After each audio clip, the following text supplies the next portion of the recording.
Falmouth is Cooking is made possible in part by the following. Appliances donated by Crane Appliance.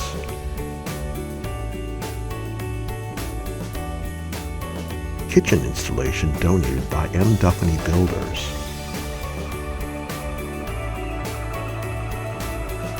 Specialty studio electric and gallery installation donated by David Rogers Electric. Kitchenware donated by Eastman's Hardware.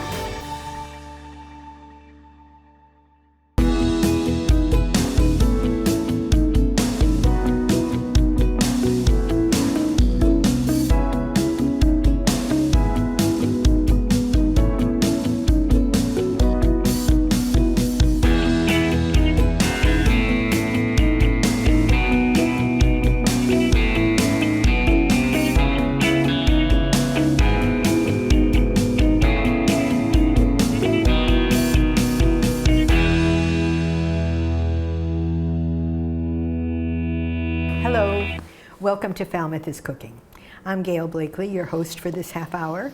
This is where we talk about food in Falmouth and Upper Cape produce, products, produce, and lots of farming stuff, especially because it's August. I almost said it was October. I'm thinking pumpkins.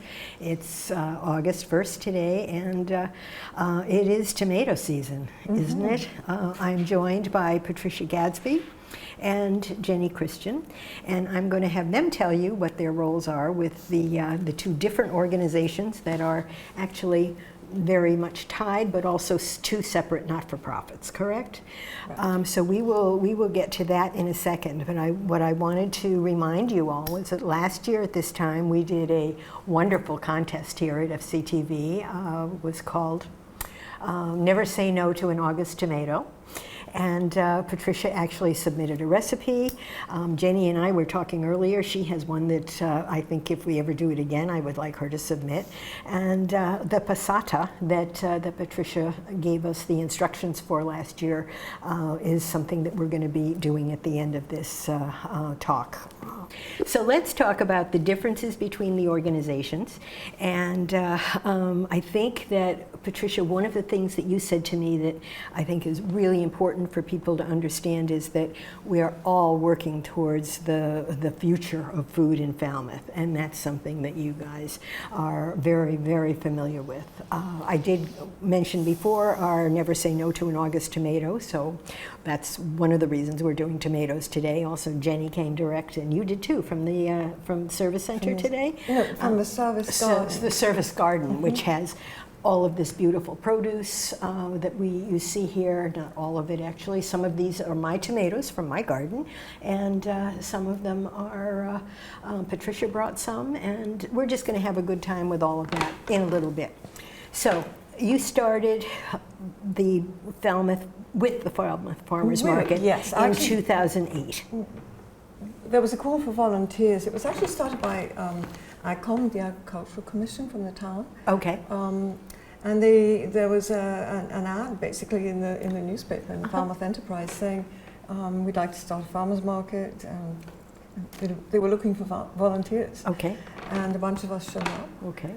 Including me, and we were the board. That was it. That was it. That was the beginning. And we were off and running. And it was originally in the Peg Noonan Park. It was originally in Peg Noonan Park. Okay. But as we grew, we had to find a new location. Right. Which is where you are now on Scranton Ave. And which has been great. We love our new location. Yes. Parking is so much easier. And, shade. It's shade and it's cooler because the water is right there. And then, I think it was a great time to start a farmers market because there was growing awareness about the sort of local movement, food to table, much more emphasis on vegetables, taking up a larger part of the plate, shoving meat aside a little bit. Right. And so it was a great time, I think, to start a farmers market. And also to start the process, a little bit of education, which is why I had that little market column every week in the Enterprise. Yeah, I found that very helpful, by the way. Oh, thank you. It really was very useful. And then when it comes to Farming Falmouth, that was something that really evolved out of the towns buying Tony Andrews' farm. Okay. And just before that, in the run-up to that, there was an advisory board that you were a part of, that I was a part of. Many people participated from the 300 Committee and various other organizations in What town. year was that? Let me think, that would have been 2016 16. or 17. Yeah. Yeah. So you came here, Jenny, when, and how did you get involved with the farmers market, and then with Farming Falmouth? So I moved to Falmouth in 2014 to work with Pariah Dog Farm, mixed vegetable market garden, CSA style farm in East Falmouth. And so my first year here, I was immediately at the farmers market selling produce. Right. And so I was there for 1 year while it was at Peg Noonan. And then we moved over, and then I happily moved over. I think the whole town was happy about that one, except the walkers. We hear a few of them. Like, I can't walk anymore. Oh, sorry. But Food is a little more important. Yeah. food is, exercise is good. But you know, the new location, and so I changed roles, but when Andrews Farm went up for sale, Matt of Pariah Dog Farm and I were on the Ag Commission, and that sort of was where we first heard about it, because we were, alerted right away to the sale, or going up for sale, and the family thinking about selling. So that mobilized a large group of us that were just like, no. You can't put houses on farmland and then think you're going to get it back. And so that historic, largest farm in town needed to be saved. And so our working group, like Patricia said, 300 committee, local, everybody pitched in. Town meeting agreed. We spoke at town meeting. We got people rallied up, and we did charrettes and tried to figure out what people would want to see at a community farm. So, we weren't even really an organization yet, but we were really passionate about making sure that farm got saved. Okay. And so the beautiful story is it's saved, and then happy ending. Very happy ending, and it's getting happier and happier. So I can, I can tell you a few things Farming Falmouth is doing over at Andrews Farm. Okay. And so I currently chair the board, and I have for 4 years, maybe 5. Wow.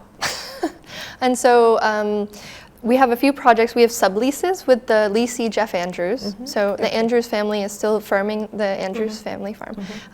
And the 300 committee has the pond parcels down on Ronnie Road, which connect their Coonamessett River Greenway.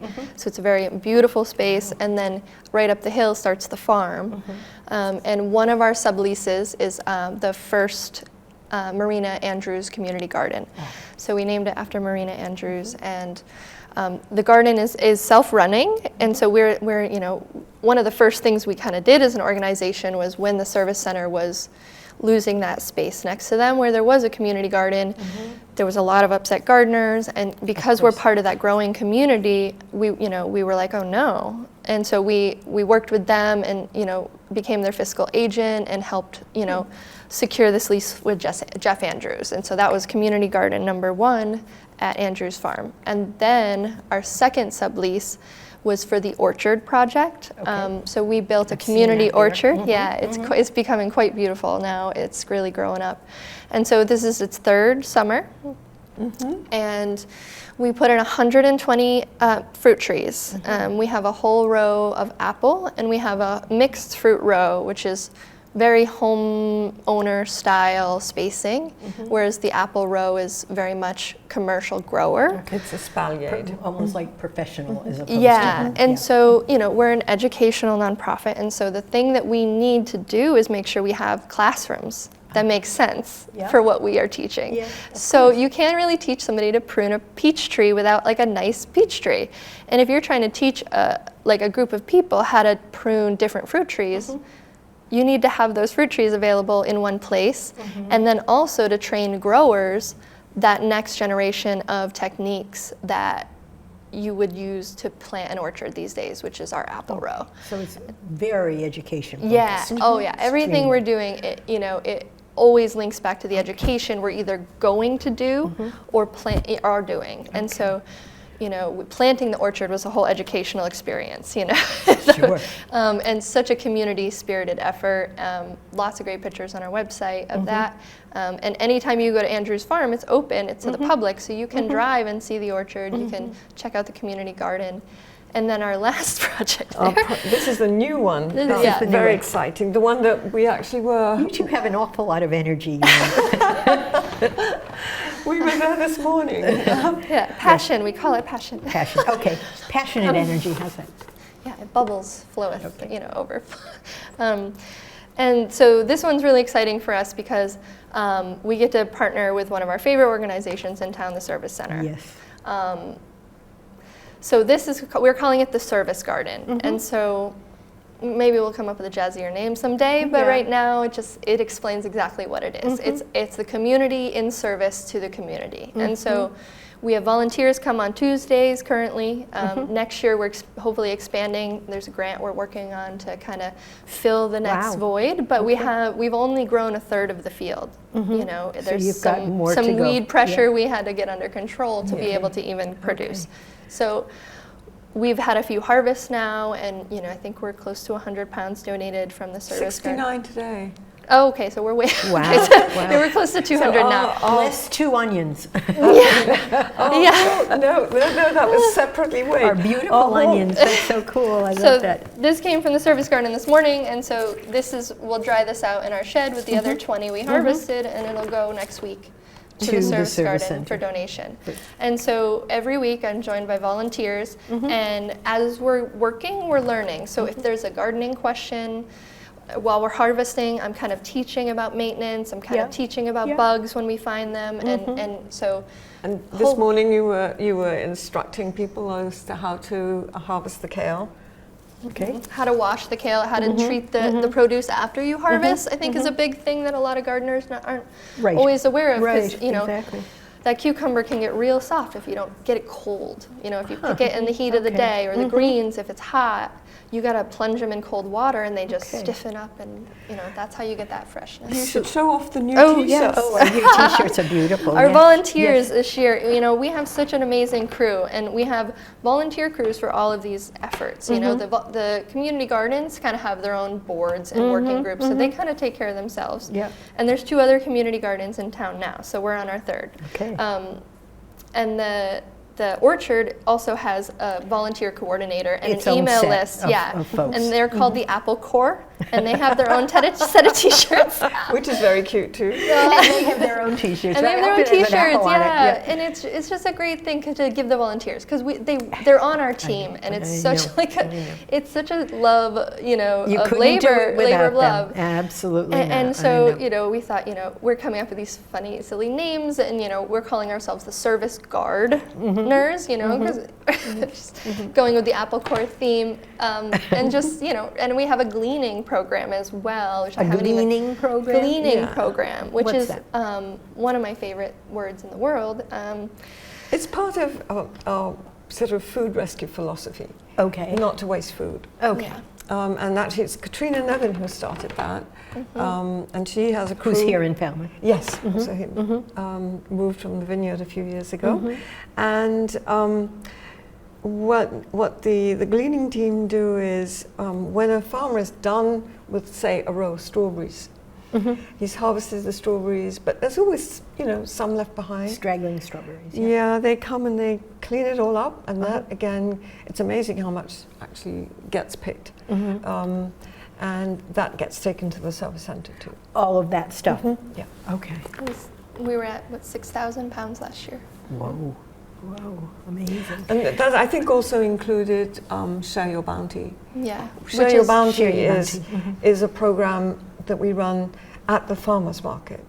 Backyard growers who suddenly find, whoops, it's August, we have so many zucchini, can bring their extra zucchini to the market, we collect it, and at the end of the market, it gets taken to the service centre.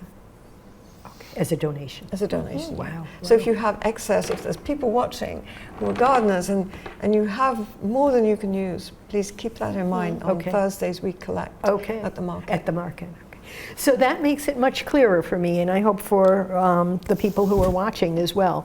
A lot going on. Farming Falmouth is very educational. It's very much geared towards teaching people how to take care of the land in Falmouth, take care of themselves, and do that. And then the farmers market, which is certainly one of the stars, the jewels in our crown of Falmouth and what we offer, I think is obviously a place for people to meet and talk about how to use produce and how to use a lot of what is being sold there. But it is primarily a place for people to get very fresh and very wonderful food. So it's all a of that, market. and also a wonderful community gathering spot. Yes. Yes. And I think it's become that more and more. I think so years. too. Yes, I would agree with you. Yeah. All right. We've had some wonderful guests recently. We've had some amazing people just pop through recently. Like who? Oh gosh, her name though.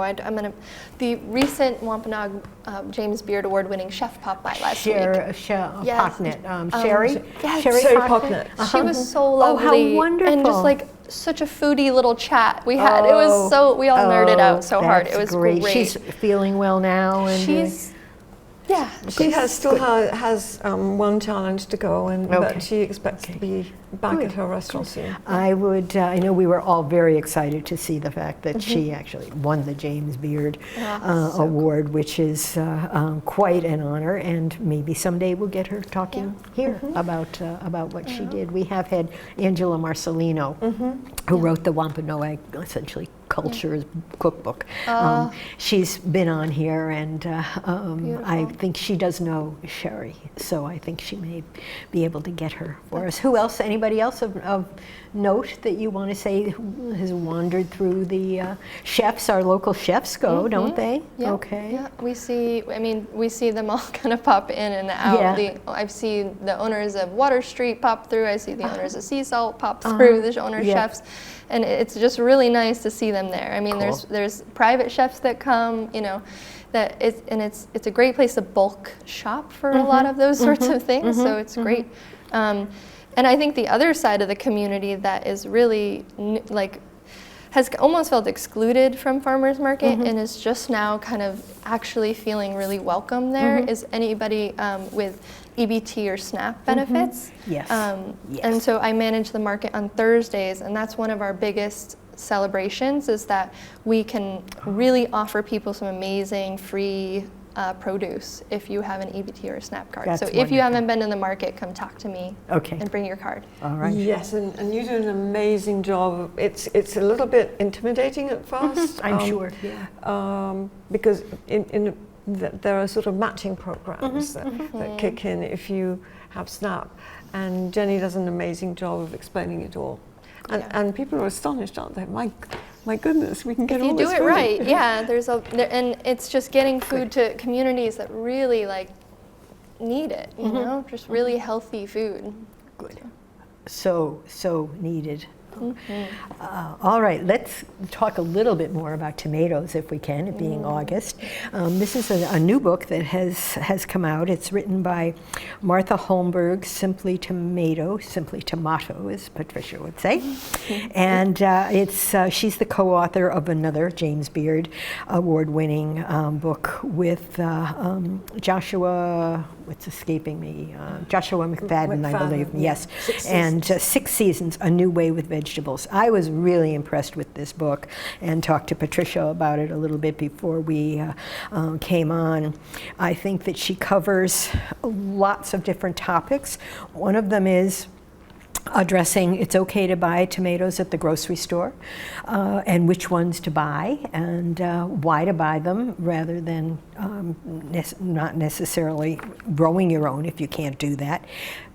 Canned tomatoes are not second-class citizens, which I like, because in fact, a lot of people poo-poo canned tomatoes, but I think that they have their place. And she also talks, of course, about the San Marzano mystique and whether they've been approved or not by the folks in Italy. And a couple of other ideas are passata, which is what Patricia's going to be showing us how to make. And the other thing I just thought I would point out here is just a real quick flash sautéed cherry tomatoes, lemon, and tuna on angel hair pasta. I have so many cherry tomatoes. I used to have 2 dachshunds who ate them all the time. He would shake the plants down and chase them around the deck and then eat them. And now I have 2 dachshunds who could care less about them. So now you have a lot. So now I have a lot more. That's absolutely true. So flash cooking them, essentially just spreading them, as Jenny, you were saying, on a baking sheet, adding some oil, lots of garlic, some herbs, and cooking them at 400 for about a half an hour till they burst. And then once they cool down, putting them in small bags and freezing them for the days of February and March when we don't have any of that kind of so stuff. welcome. And I liked this one too because this uses pasta. Obviously dried pasta is a good pantry ingredient, but a can of tuna is also interesting. So I think what we're going to do is move into the kitchen at this point. We're sitting in front of the kitchen, we'll move in, and Patricia's going to share with us some of her ideas, one of them being using coriander, using the little tiny, tiny berries of coriander to give the passata a little flavor. And it's really, I guess I would say it's eye-opening. How's that? Because I bit into one and said, oh my goodness, with all the cooking I've been doing, writing a food column for 35 years, cooking probably for 50 years, I had not experienced that. So I appreciate you doing that. All right, so we're going to take a break and we will be back in a couple minutes. Thanks.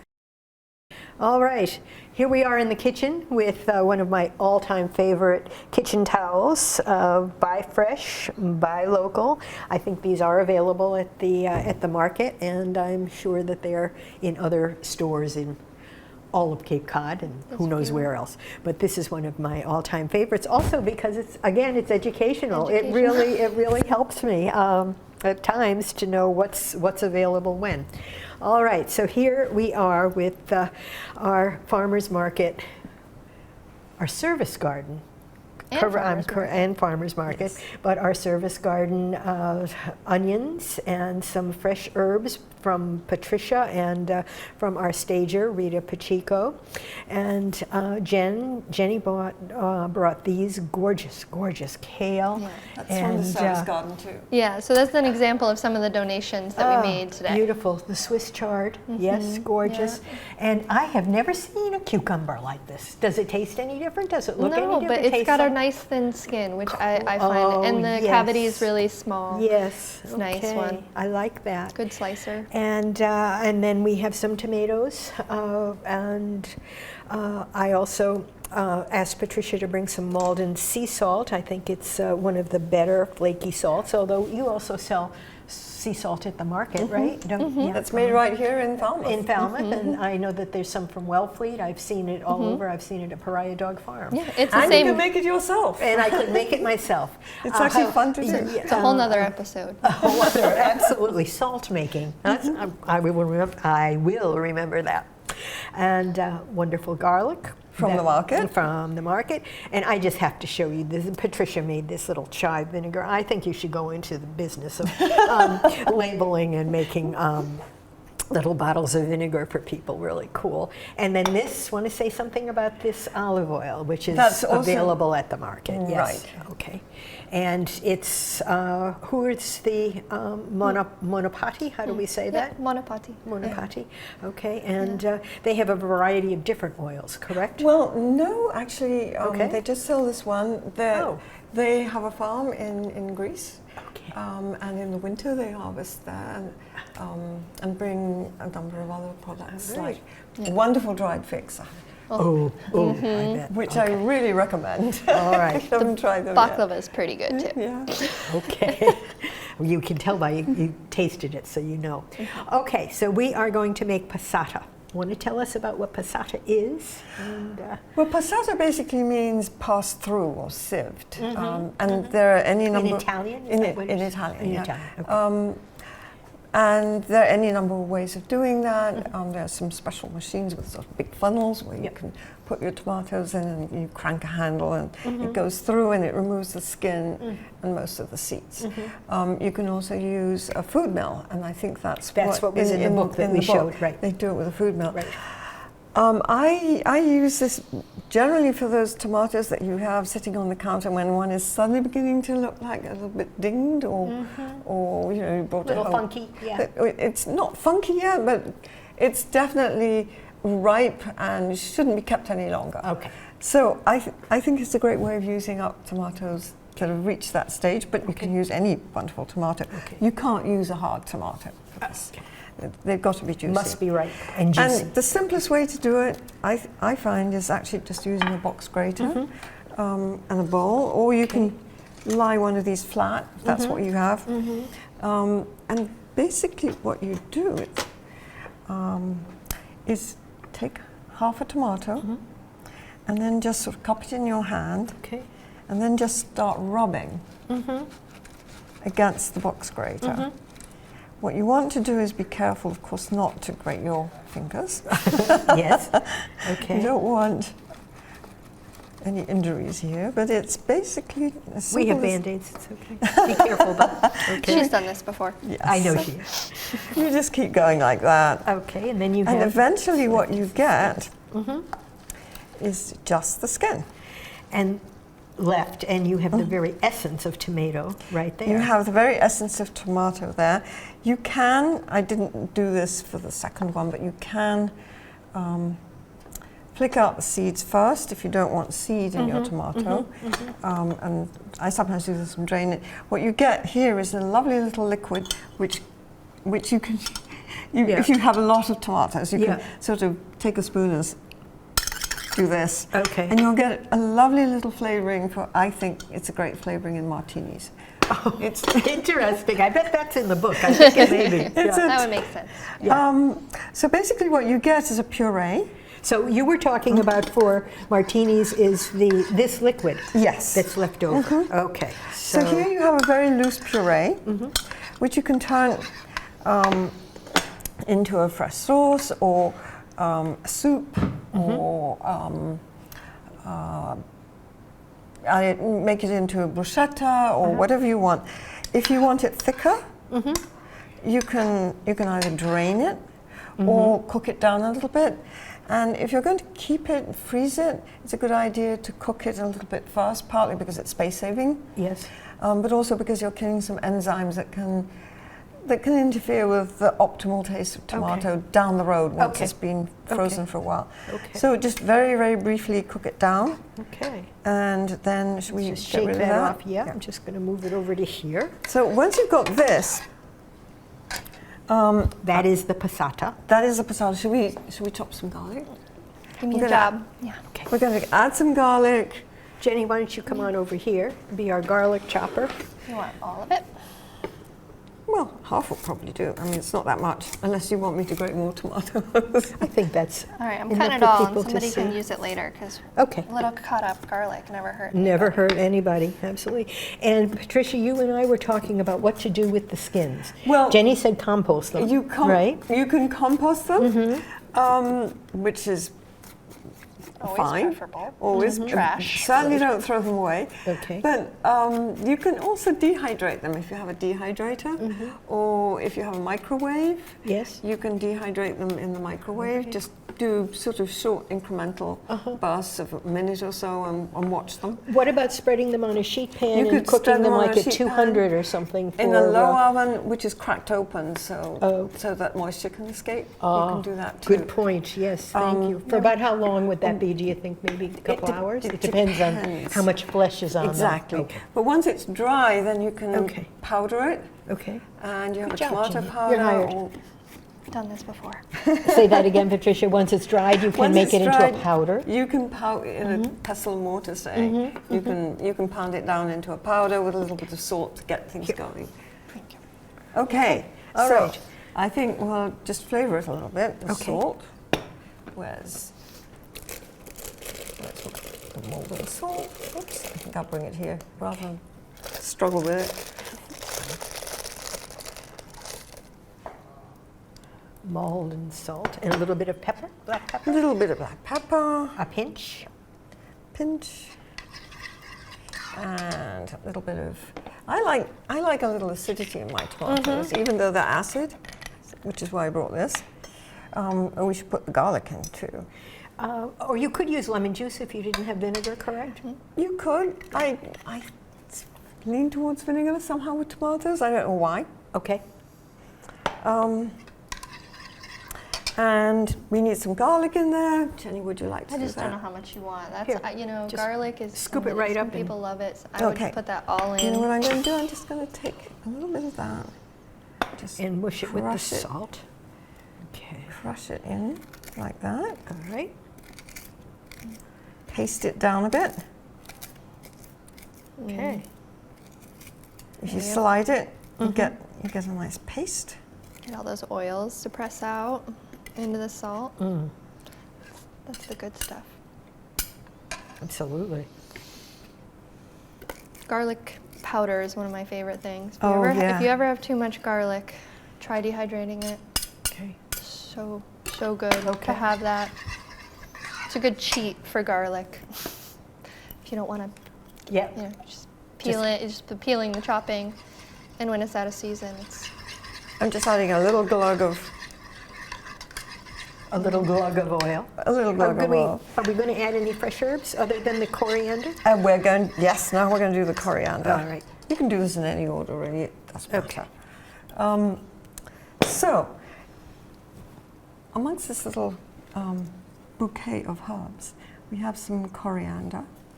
I'll pull out a sprig, Which you've grown. I deliberately let some of my coriander Go to seed. Well, it tends to bolt anyway in hot bolt. weather. Okay. your cilantro, right? and it's you, cilantro, You let your yeah. cilantro bolt. Bolt, and then it makes these rather pretty flowers, and eventually it'll make these little green seeds, Okay. which is one of my favorite tomato flavorings. Okay. So I thought I'd bring them along. Good. And what I do is Do you squish them like you did the garlic? I squish them because Smash, it yeah. releases the aroma in the most amazing And way. this is one that we've I already can smell it squozed. from here, and it's just Yeah, it's amazing, isn't it it? just I mean, you can overpowers the garlic, which is something that is just so hard to do. Like the smell. You know, the flavor of it is, it's the very essence of cilantro. Yeah, It it's really- punchy. It it's really is. incredibly punchy. It has a mouthfeel that I'm really surprised about. Yeah. When you just get it all through. your All right, mouth. I'm going to use one of these All right. tasting It's a spoons. good Yeah, please do. digestive stimulant. It's a digestive stimulant. Oh, good. Okay. We want Food. So with the passata, one of the things, Jen, would you just open that? Oh, by the And- way, you can use this as a base for. Perfect. Um, Thank you. You can use this as a base for pizza as well. Yeah, that looks like a great pizza. It's a very simple base for pizza. So one way to serve this. Well, actually, Go. we could show the Oh, alternate. let's do the real way. Okay. No, not the real way. Just a variation on this theme. I don't know. I think of it as the real way variation. All right. Let me just give this Yeah, a taste. tell me what you like more of, and we can add it. Oh wow. Nothing. It's perfect. Oh, that vinegar. It's so nice. I wouldn't add anything either. No, I think it's perfect. Just like garlic. It's so simple. So we have grilled bread. We have grilled bread here. If it's freshly grilled, it's a little bit better for two reasons. One, it makes it easier to actually. I chop the whole garlic. You chop the whole garlic. Okay, can you Yep. do another one? We have to rub it. We're going to rub it on the Because bread. basically what you want is dry, slightly gritty surface. So instead of rubbing your tomato against a grater, you're basically using the bread as a rasp. And if you've got a little bit of heat left, that's good. On the bread. The warmth Yes. will bring out the garlic. It'll help bring out the garlic. Okay. So actually, let me see. Are these a bit? No, they've all got a bit steamed on the way.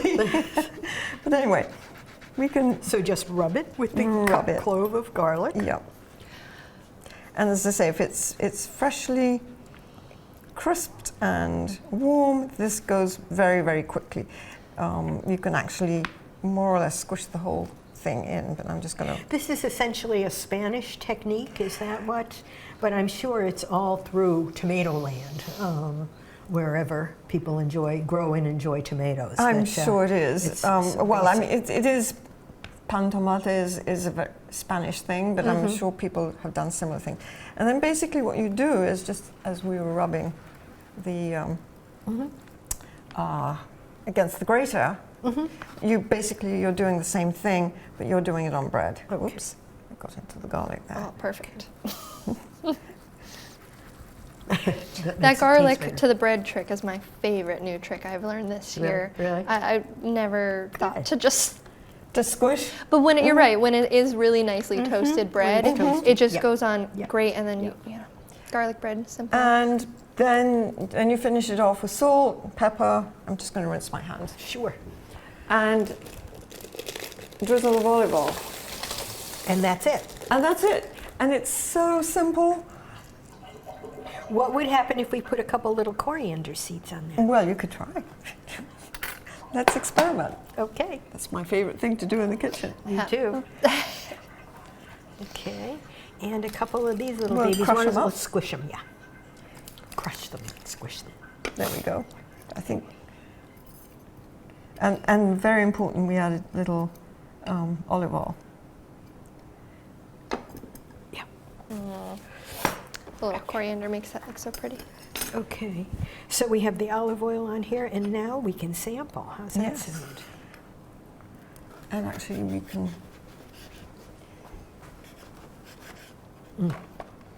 This coriander trick is a good Got one. a new favorite herb now. Yeah, I do. I have a hard time growing it. It tends to dry and bolt very quickly in my herb garden. Yeah. I mean, so the flowers are even edible. So the cilantro is a nice thing because it keeps turning into something edible, further, more complex flavors. And even the flowers pinched off in your salad are super flavorful. Yep. Chive, I think petals, I don't think people understand that you could just pop these off like this. We could pop those yeah, off on the bread. I was gonna say, let's put those on Okay. the bread. Oh, yum. Oh, that's just summer. Summer on a plate. Thank Summer you. in a bite. Terrific. Absolutely. Now, one of the other things we could do, if we wanted, was to... You can actually heap. There are recipes where people do this and then they heap extra on the top. That's what I want. A little extra. That looks awesome. And really just So simple. pretty and simple and the height of summer, August 1st. Welcome to Tomato Land. Thank you. This has been very educational in many ways, and I think that we have learned a lot. I have learned a lot. I hope you have learned a lot, and we will be back in September with maybe a few more tomatoes. They'll still be around. Oh, yes. And my guest for that show is going to be a home gardener who has an edible landscape and quite an impressive farm. So I think that we look forward to that, and I thank you both for taking the time. I know it was a busy day. You did some work before coming, and then I put you to work here, and it's been really fun. Thank you, guys. Well, thank you for having us, Gail. Thank you. Okay. All right. See you next time.